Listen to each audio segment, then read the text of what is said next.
In this video, I'm revealing the best strategy that you can use with the MACD indicator. So without further ado, let's get on with the video. The Moving Average Convergence Divergence, or also known as the MACD, is one of the most simplest and popular indicator used by traders. Essentially, it is a trend-following indicator that shows the relationship between two moving averages. So first, let's apply it onto our chart. So, you want to go to the indicator section, type in MACD, and click the one on top. Now, before we start, we first need to know how does the MACD work. So, we can see here, there are four components to the MACD. First, we have these two lines, the MACD line and the signal line. Notice the difference between the two. The MACD line moves faster and is more sensitive to price changes, which will be the main focus of the MACD indicator. Compare that to the signal line, which reacts slower to price changes, therefore giving it a more smoother appearance. Next, we have the histogram, which represents the difference between the MACD line and the signal line.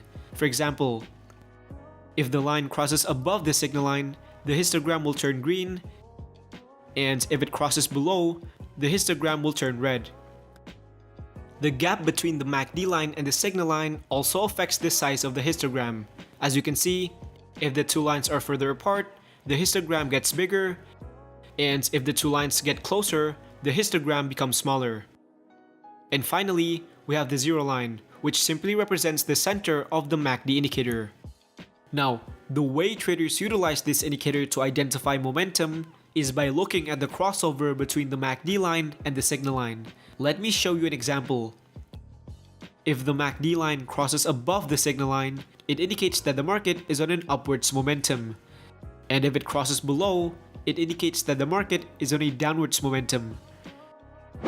Traders can also utilize the size of the histogram to determine the strength of the momentum itself. If the MACD crosses above the signal line while the histogram is getting larger, it shows us that the upwards momentum is getting stronger. Similarly, if the histogram is getting smaller in size, it indicates that the upwards momentum is getting weaker.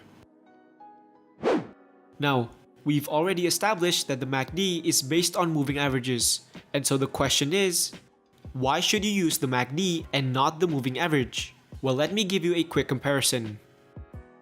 So here we have the MACD that is set to default settings, 12 and 26. And over here, we also have two exponential moving averages which are set to the same values as the MACD, which are 12 and 26. Notice the correlation between the two indicators. Every time we have a crossover on the moving averages, we also have a crossover on the MACD, but it's between the MACD line and the zero line. But remember, what we look for in the MACD is not the zero line, but rather the crossover between the MACD line and the signal line. And so as you can see, the crossover on the MACD gave a much earlier entry signal compared to the crossover on the moving average. That's why I prefer it as my momentum indicator.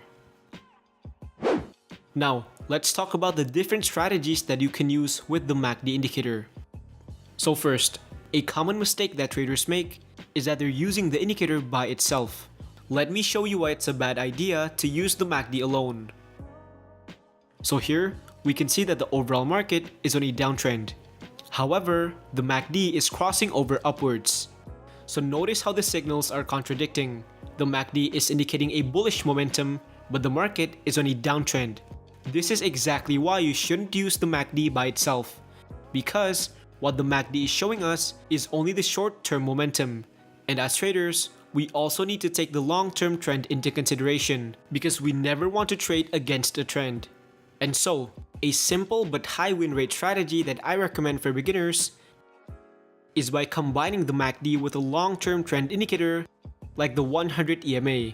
This way, we can safely trade the MACD while making sure that we're staying within the same direction of the long-term trend. So this is how you trade the strategy. The first step is you want to identify the long-term trend by looking at the 100 EMA.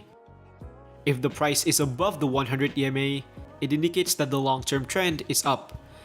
And if the price is below the 100 EMA, it indicates that the long-term trend is down. So once you've identified the trend, The next step is we want to look for crossovers on the MACD that shows the same signal as the long-term trend. So in this particular example, we can see that the long-term trend is up, meaning we only take signals when the MACD crosses over upwards. And so here's where you want to take a long position. Now for your exit strategy, you can place your stop loss at the nearest swing low and set your profit target at 1.5 times your stop loss. And as you can see, this trade ended up being profitable. So let's look at another example. In this chart, we can see that the price is below the 100 EMA, indicating that the long-term trend is down. Next, we have a cross down on the MACD, and so this will be our entry signal to go short. Now for your stop loss, place it above the nearest swing high and set your profit target at 1.5 times your stop loss. And as you can see, the price hits our profit target, and so this counts as a successful trade. So that was a simple MACD strategy for beginners that you can use. Now, for advanced traders, if you want to get more profits using the MACD, you cannot simply rely on beginner crossover techniques. Because remember, crossovers tend to work only on trending markets. If the market is on a range like this, the indicator will give you many false signals.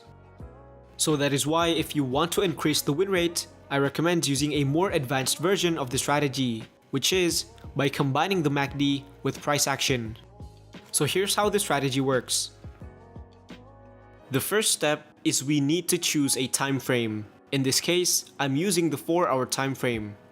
Now the next thing you need to do is identify a key level within this time frame. So as you can see, the price went up, hit and reverses downwards. And so we can draw a resistance line up here. The next step is you want to wait for the price to approach the same key level once again. Now once this happens, we are expecting the price to reverse downwards. However, just because the price touches a key level doesn't guarantee that a reversal will happen, because key levels aren't magic. Prices can always break right through. And that is why we need to use extra confirmation to make sure that there is actual downwards momentum as price touches this area, which is where the MACD indicator comes into play. Now, what most traders will do is that they'll actually wait for the MACD to cross over downwards before taking a short position. However, by doing this, notice that the downwards movement has already been made and you would have entered in late. And so a secret trick that I use to get an earlier entry signal is by zooming in 2 time frames below. So I'm currently in the 4-hour chart, so let's zoom in into the 2-hour chart. So here's the 2-hour chart, and all we need to do is wait for the MACD to cross over downwards in this new smaller time frame. And so this is where you want to take a short position. So now, let's go back to the 4-hour chart and compare the 2 entry signals. So now we're back at the 4-hour time frame, and notice, if you would have used the crossover from the 2-hour time frame, you would have entered in the trade here. But if you would have used the crossover from the 4-hour time frame, you would have entered in here. And even though both trades ended up being profitable, the smaller time frame crossover still gave us an earlier entry signal. So let's look at the strategy one more time. So here's the pound yen on the 2-hour time frame, and over to the left, we can see that prices went down, hit and reverses upwards, making this a key support level. Now, as prices went back to this level again, we want to confirm that there's actual upwards momentum as price touches this area. So again, you want to zoom in 2 time frames below and apply the MACD indicator. So now, all we need to do is use the MACD to confirm the bullish momentum by waiting for it to cross over upwards. Once this happens, you take a long position. Now, let's go back to the 2-hour time frame and apply our exit strategy. So for our stop loss, you can place it at the key level and set your profit target at 1.5 times your stop loss. And as you can see, this trade ended up being profitable. So, I just revealed to you high win rate MACD strategies that you can immediately use right now. And all I ask for in return is for you to invest 2 seconds of your time into liking the video and subscribe to the channel.